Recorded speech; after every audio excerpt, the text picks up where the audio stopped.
Move this down here. All right. Hello, everyone. Welcome to the Hollow Knight Boss tier list. I am your host, That Cashew, in celebration of the coming of Silksong today is August 30, in only 4 days from now. I've decided to go back to the most intense, most memorable, most gut-wrenching moments of this beloved game. So, without further ado, let's jump right into the apology. I would like to apologize for my grotesque appearance today.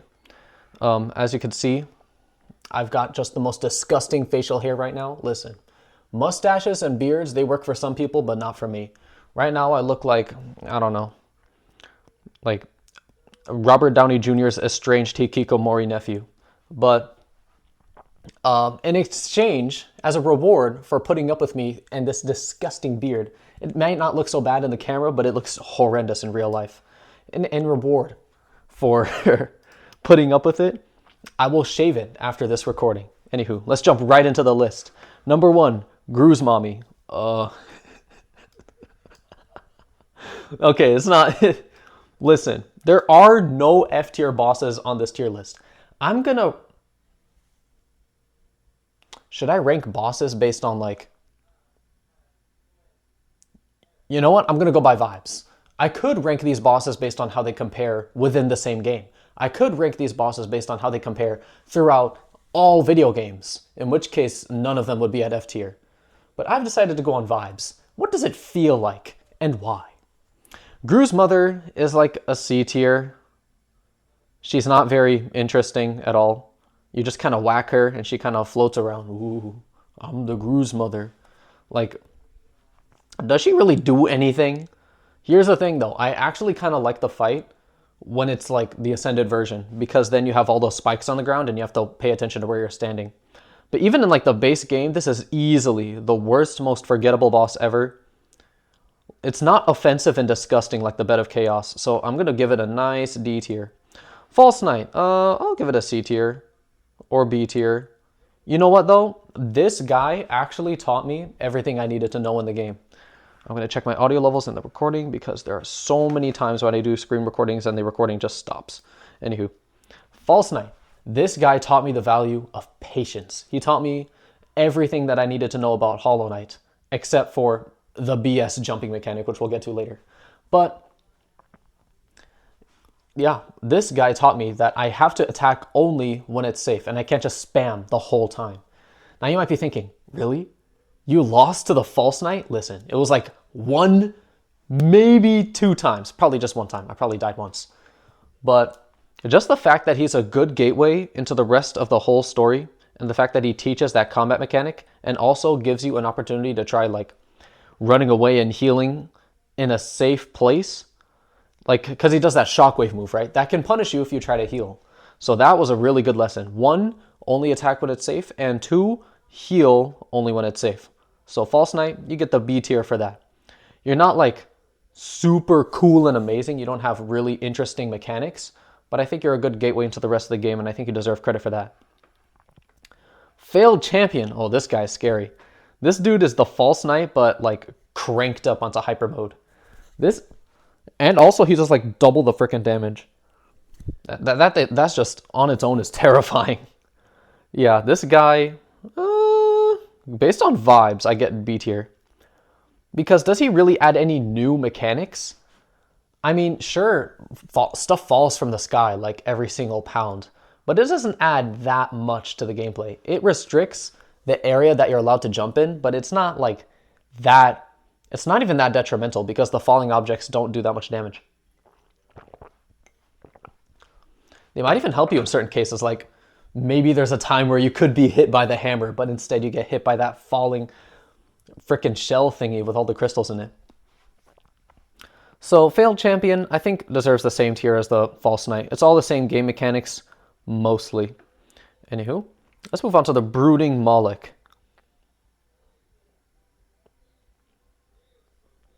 You got a dash in order to get over it. And I'm not gonna lie, this thing is just kind of lame. It like the coolest thing about it, in my opinion, is the jump fake outs. You know, when it jumps and it's like, oh, it's gonna land right on top of me. Oh, I gotta watch out. I gotta dash. But then it just jumps up in place without moving forward at all. And then you just dash right into it and you get hit. I think that's pretty funny. I think having to mentally account for the fake out is an interesting thing. And that makes it memorable. So I'm gonna give it a... That's cool, but like the rest of the fight is just so lame.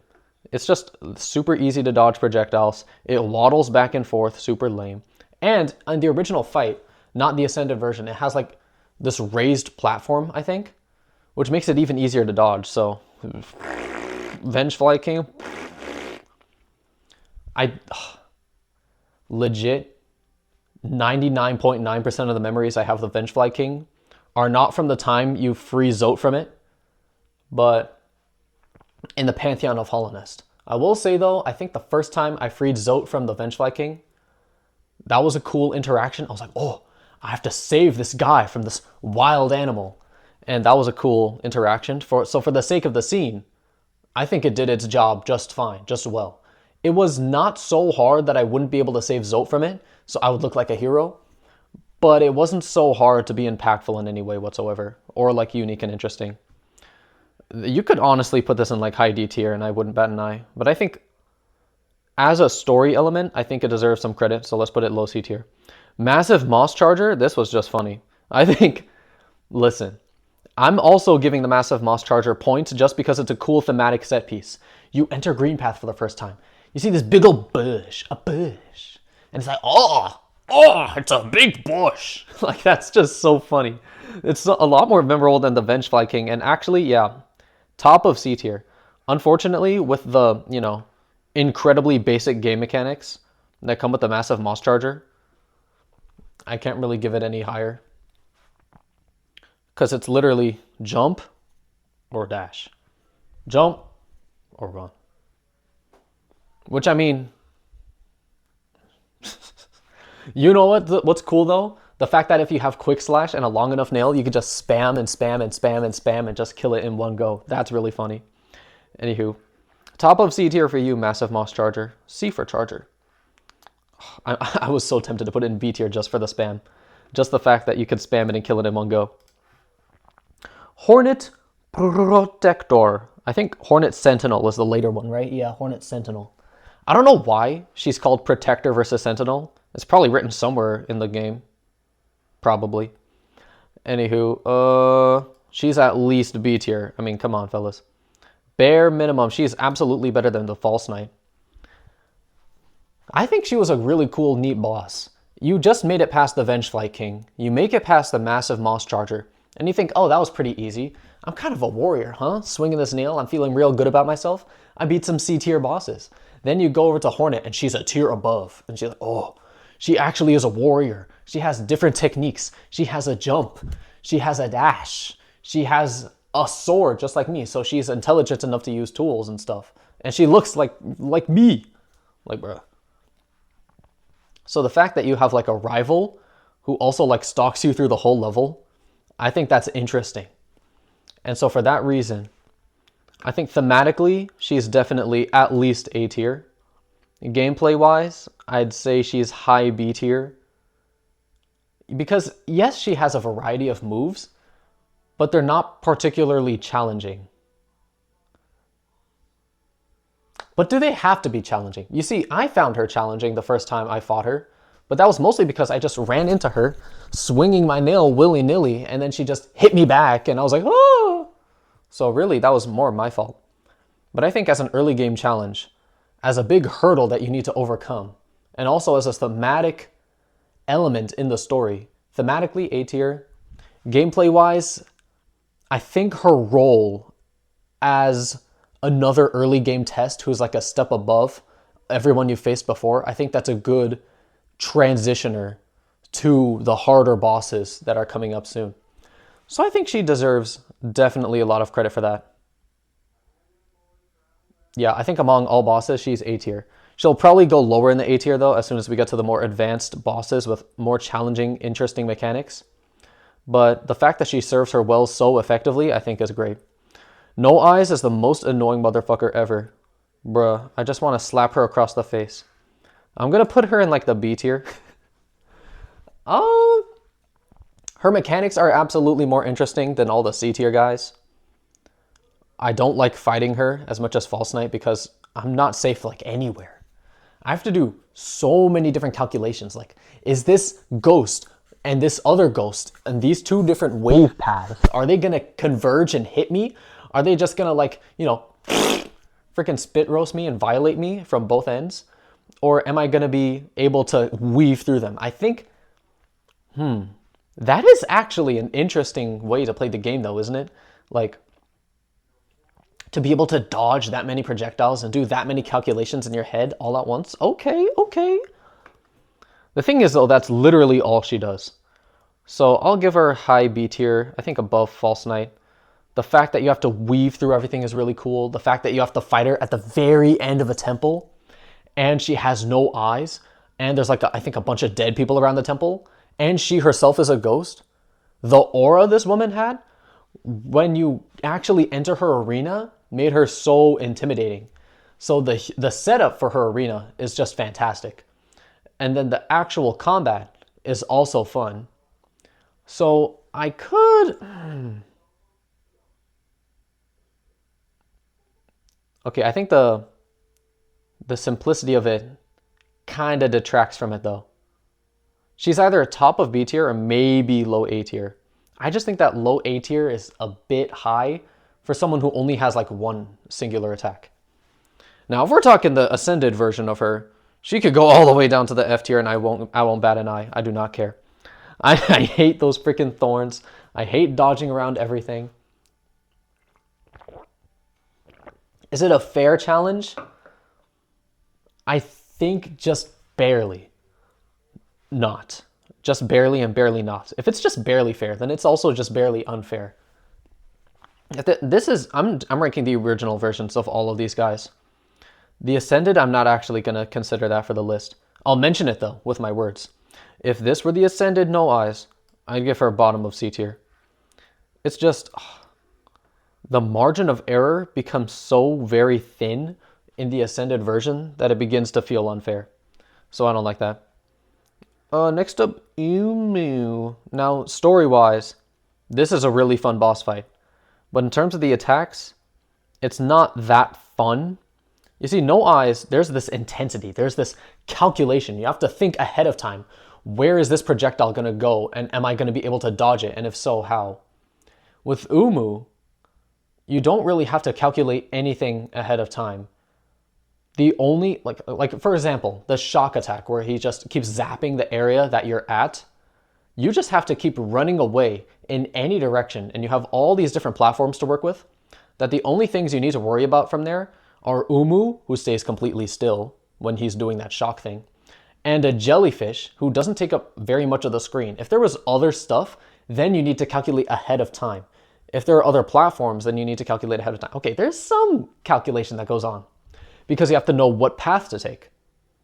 But the fact that there's nothing in your way makes it very easy to dodge. And also the electric shocks, I think that's a good dynamic. The shocking chasing you, forcing you to move, and then all the simultaneous shocks around the whole map forcing you to stay still.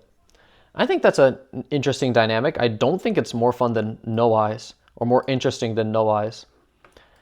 I think it's better than the False Knight though, the dynamicness of it. The best part though, that I haven't even mentioned yet about Umu, is of course Mr. Coral. Kasa! Kasa! You know, you got a little helper guy. He does the slicey slice, and then you go boing, boing, boing on the thingy. That's fun. I like that. So thematically, even thematically, I think it's just still B tier. I mean, Coral, sure, like he's a homie. And sure, he's fulfilling his destiny. But is anything interesting other than that happening? Is there any like character arc he's going through? I think he's like a wanderer and then he finally figures out his duty. Yeah, okay, I think the memories are coming back. I think I'm starting to feel it. I still think overall it's probably a B tier subplot because it's just basic, you know? There's nothing wrong with that. I mean, it adds substance, it adds flavor to the game. I just think in comparison to everything else though, it just isn't as interesting. Anywho. Elder Who, you could give him low C tier. You could give him high B tier. Yeah, in the original game, where you like find him, and he's like in this cave, and it's like, ooh, this old man with a ghost and the chains and stuff. I do love the design of the rings. I do love the sound design of the ching, ching, ching, ching, ching, ching. And I do like the converging rings. And I do like the dynamic of jumping up to hit him, but you risk getting clobbered on. Is it B tier though? I do think it's low B tier. Because Elder Who himself, I don't know. It just feels like he's not attacking me as directly as False Knight and Failed Champion. I don't know what it is about it though that makes me feel that way. It just feels like he's more passive. Sure, maybe he's not directly swinging a weapon, but he's still using telekinesis to summon or some sort of spiritual energy. Freaking spirit energy from Yu Yu Hakusho. He like uses that to summon rings, and he's still directly attacking me. I guess it's just because it covers the entire arena, so it doesn't feel as focused, like he's actually aiming at me. I think that's the reason why. But then again, No Eyes also doesn't directly aim at me, but it makes sense thematically because she's blind, okay? Elder Who, there's no evidence that he has no eyes. So why is he attacking on the entire arena? Probably to catch me dashing. Oh well. Yeah, I guess it's just the personality. The gameplay itself is fun, but a little repetitive. I actually think it's more repetitive than the False Knight, because at least with False Knight, you have to play with the distance, right? If you're close to him, you're at risk. If you're far, you're not at risk, and it's easier to dodge things. Elder Who, there's no real like dynamicness of distance. You're always just trying to get close to him and always dealing maximum damage that way. And then when the rings converge, it's the same behavior every time. Which means he's actually more in line with the bosses down here. If there's no dynamicness with the combat, I think just barely though. He inches above the C tier only because of his visual design of his attacks and the sound effects and his noises, you know. But I think he will be the absolute bottom of B tier, absolute peak of C tier if that happens. Oh my sweet, sweet, tall queens. We are, take the elevator, take the stairway to heaven.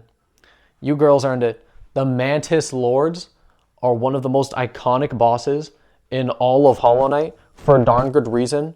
First of all, if the Mantis Lords fight sucked and it was only the soundtrack, it would be in the A tier at the very freaking least, because it's like, you could argue it's the most iconic track in the entire game. Now, don't get me wrong. There's banger after banger after banger after banger in this OST. But if you said that Mantis Lord's OST was your favorite, I would not bat an eye, and I think many people wouldn't either. Mantis Lords is the #1 best boss so far on this list. There might be some bosses I rank higher than them, but oh my golly. All right, let's talk about something other than the music, okay? The intensity of the boss fight. Let's check my recording. Oh, only 18 minutes. I thought I was yapping for way longer. The intensity of the boss fight, the fact that you see them down there at the ground, you jump, and then you see this other one at the top and you go dodge, and then you see two things happening at the same time, and you have to plan ahead like, oh, this person's gonna be down here and dashing, but this person's gonna be up here in this area, so I need to put myself over here in order to dodge both of them. Oh, you see? The planning ahead, it's the same kind of fun gameplay that I talked about with No Eyes.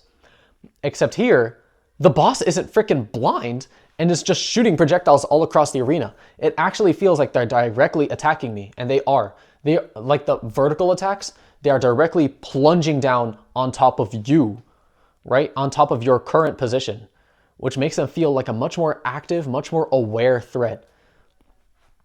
And some of the other bosses on this list, like I just mentioned with Elder Who.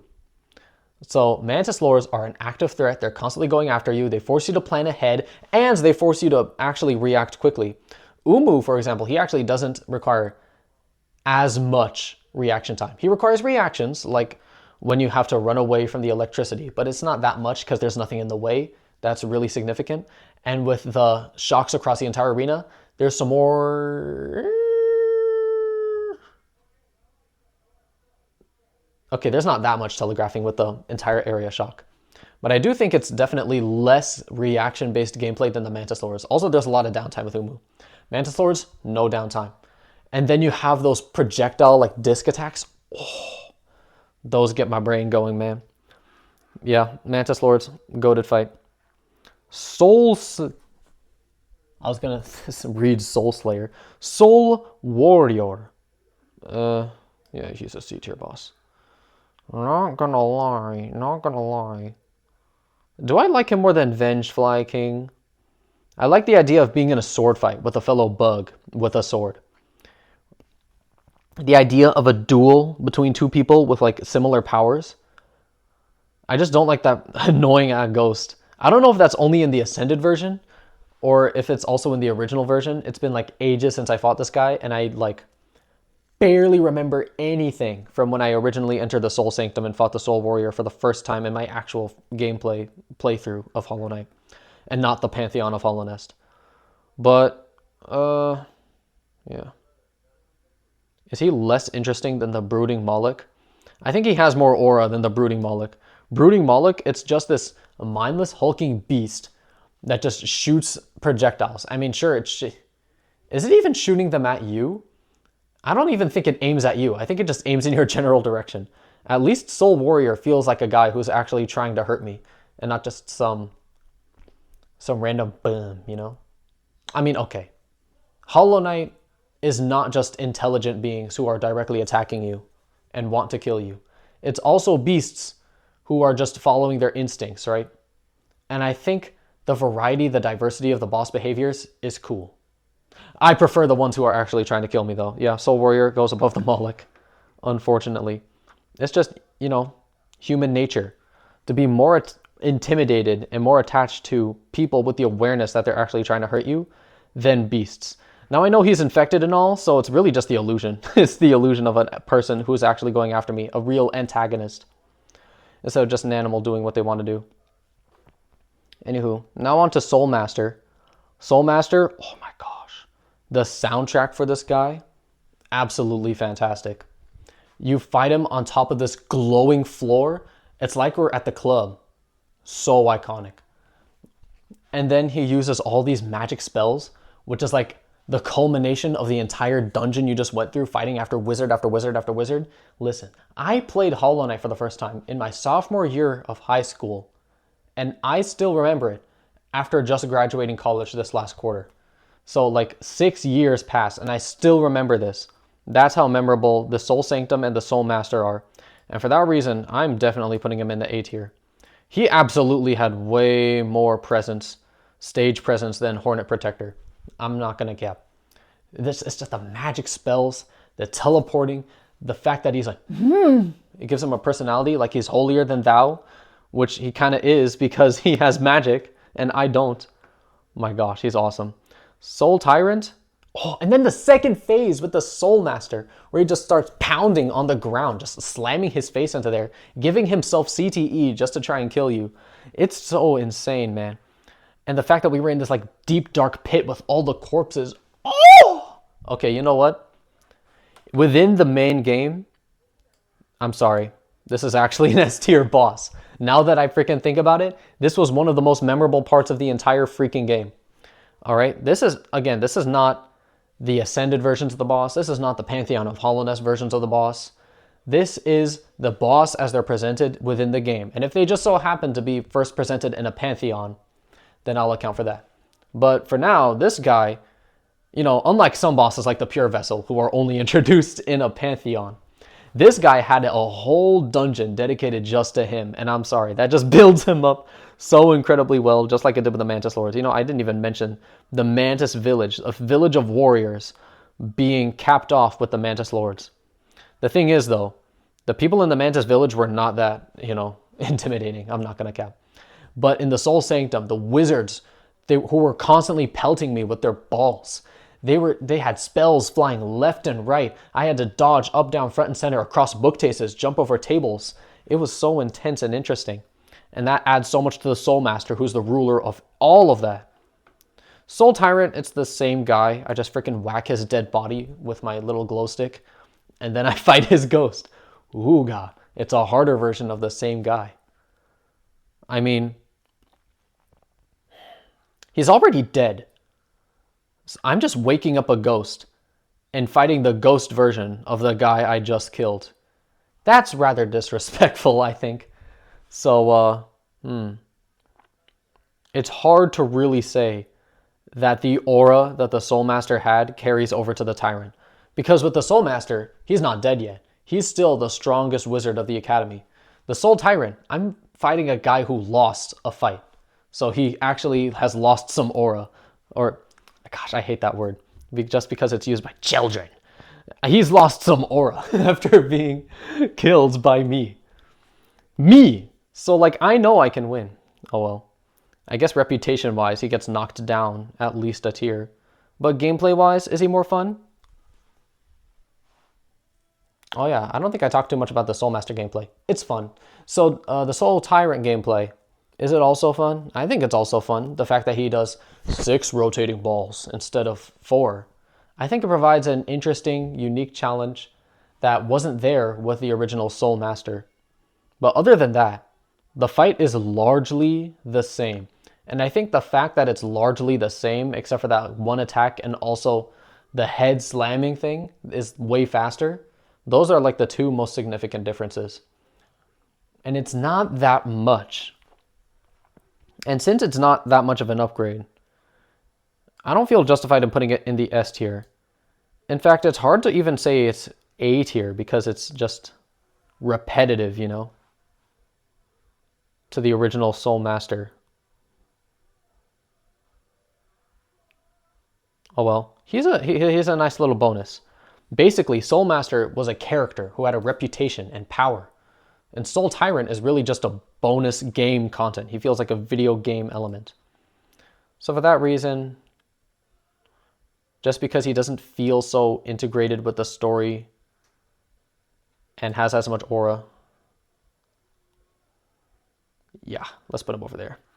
Gameplay-wise, Soul Master, I think he'd be A tier. Yeah, Soul Master and Soul Tyrant gameplay-wise, they're both A tier. But it's the fact that Soul Tyrant doesn't really add anything to Soul Master, and Soul Master has so much going for him that's why they're in separate tiers. So yeah, this list might look funky to anyone who didn't hear that explanation. Oh boy. Okay, I'm going to split up this series into multiple parts. But to cap off this list, I'm going to go in with my favorite boss in the entire game. My beautiful goats, my kings, my knights, the Watcher Knights. This is the most memorable boss in the entire flippin' game. And let me tell you why. It's the dynamicness of what could possibly happen in the fight. You will have to be prepared for all types of different situations, and the boss fight enables you to be prepared for all types of different situations. Please, please, please, this recording better be recording. Okay, thank God. Okay, so the Watcher Knights, they have the dynamicness that I like in a boss fight, where you have to think about what the boss is going to do and plan ahead, just like with No Eyes. And they actually feel like warriors who are fighting you directly, just like with the Mantis Lords, except it's even harder than the Mantis Lords because they cover so much of the screen. Mantis Lords is just one little dash, and then they're done. They're actually in so much end lag. I mean, yeah, Watcher Knight's moves are also in end lag, but then you have the other guy to deal with.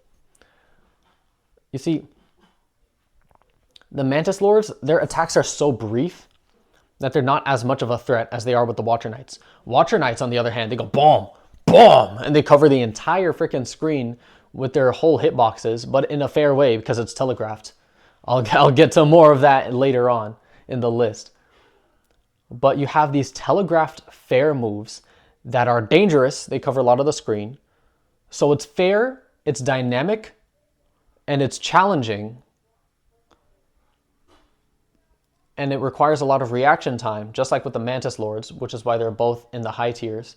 and they feel like characters who are really out to get you.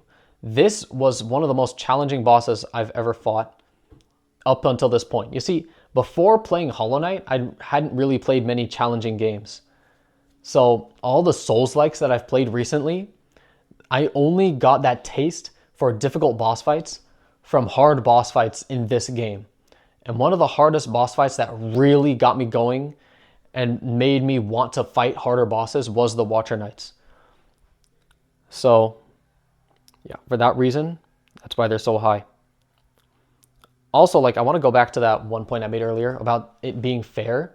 You see, it might feel unfair that these guys can cover the entire screen with their hitboxes and get away with it. But I think it's fair because after every single one of their moves, there's quite a bit of end lag, right? Like, they're just standing there, like letting their stamina regenerate like they're in freaking Elden Ring. And you can either go in and just swing your nail right in front of their face and deal a bunch of damage, or you can get yourself away from them or in the center or the edge of the map where you'll have a better tactical advantage when it comes to jumping and dodging. Maybe you want to go to the center where you can react to both of them coming from the edges of the screen. Maybe you want to go to the wall and jump up off the wall and then dash through them with your shadow dash if you have it, or dash, bounce off of them with your nail, maybe, I don't know, and use your double jump to get away and dodge through all of them as much as you can from the edge of the map. I think the fact that you can play with the arena, the fact that you have to think about whether to attack or to defend, and the fact that you have to think about so much positioning and you have to plan ahead, that makes the Watcher Knights the most dynamic, the most environmentally based boss in the entire game. And for that reason, I think it's an absolute masterpiece of a boss fight and is the best fight in the entire game. No other boss utilizes the arena in this like organic way, in my opinion. It doesn't feel as clean, it doesn't feel as fair, and it doesn't feel as intense as it does with the Watcher Knights. I think if you want to design a good boss fight, the Watcher Knights is the way to go. And I'm so glad I got to talk about it on the channel for the very first time. Thank you all so much for watching, and I'll see you all in the next part of this tier list. Adios, my friends.